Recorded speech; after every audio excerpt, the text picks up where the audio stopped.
In fragile and shock-prone settings like Somalia, the ability of households to maintain core functions during a crisis before external help arrives is critical. This capacity to absorb shocks lies at the heart of resilience frameworks and reflects whether a system bends or breaks under stress. It is the first line of defense. The Somali Resilience Program, SomReP, through its annual resilience measurement, tracks absorptive capacity across multiple indicators to understand how well households can withstand and recover from recurrent shocks. In this case, absorptive capacity is defined as the ability of a community or household to sustain its functionality during external shocks while minimizing adverse events or effects on essential needs and economic stability. SomReP measures this using a multidimensional approach, which incorporates household exposure and recovery from shocks, access to early warning information, use of positive coping strategies, community-level risk management, and a composite absorptive capacity index. Based on data spanning from 2021 to 2024, covering 3 drought episodes, localized floods, and increased displacement in several districts. In this session, I'll present the story of how Somali households' absorptive capacity has evolved, shaped by the intensity of shocks, the reach of early warning systems, and the adoption of positive coping strategies. According to the 4-year absorptive capacity index data, in 2021, the index was approximately 10.6. It held steady in 2022 at 10.9, but by 2023, it dropped to 4.2, and in 2024, it declined further to just 1.3. This represents a collapse of over 75% in the index value within 2 years, despite concurrent investments in disaster risk reduction and preparedness. This steep decline from 2023 and 2024 reflects a year marked by compound risks, prolonged drought, and widespread flooding, which overwhelmed households' absorptive system. What is the data telling us from the multidimensional indicators contributing to the absorptive capacity? According to coping capacity, this is rising, but not fast enough. The proportion of households adopting positive coping strategies declined from 22.6% in 2021 to 16.2% in 2023, but then rose sharply to 29.3% in 2024. This suggests that households were increasingly reliant on negative strategies like asset sales, debt, or skipping meals during the hardest years.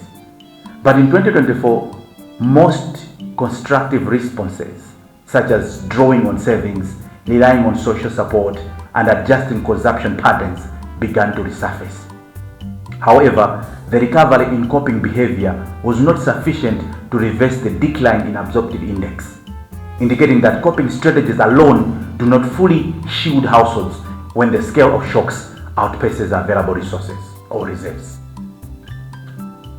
When it comes to early warning, there was an improvement in the early warning systems, but access was uneven. Access to early warning information followed a U-shaped trend.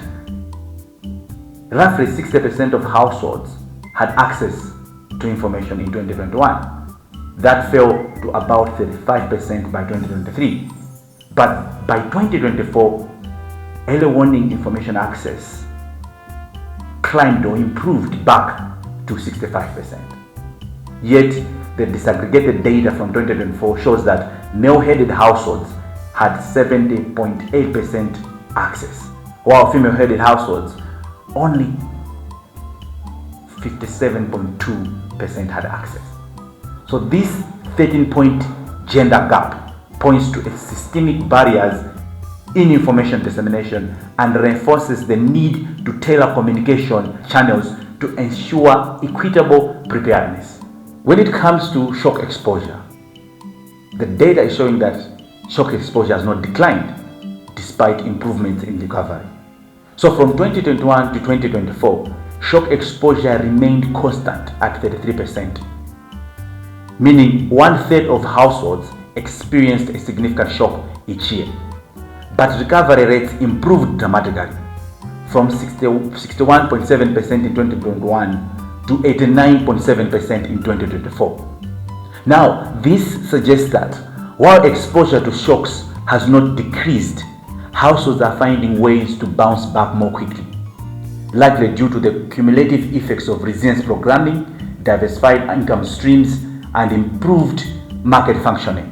However, this faster recovery does not equate to shock exposure or shock resistance. The absorptive index continues to fall, indicating that households recover post-crisis but are increasingly brittle pre-crisis. Now, to further understand the effectiveness of SomReP interventions, a quasi-experimental analysis was conducted comparing SomReP intervention areas and non-SomReP intervention areas in 2024. So the findings were very striking. We noted that in terms of shock exposure, there was no significant difference between SomReP intervention areas and non-SomReP interventions.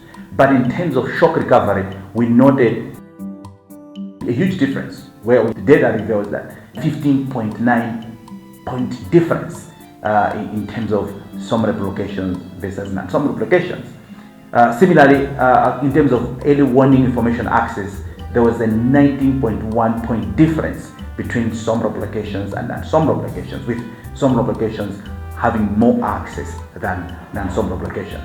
One thing that is very critical, and when you look at the average treatment effect, we noticed that the average treatment effect for the absorptive capacity index was 0.445, indicating a statistically significant effect of SomReP interventions on the composite index score, indicating a statistically significant program impact. However, the magnitude of external shocks in 2024 suggests that although program support has strengthened household resilience, it is not enough to keep up with the growing impact of repeated climate shocks. We can see that the data is telling a nuanced story. What is the story?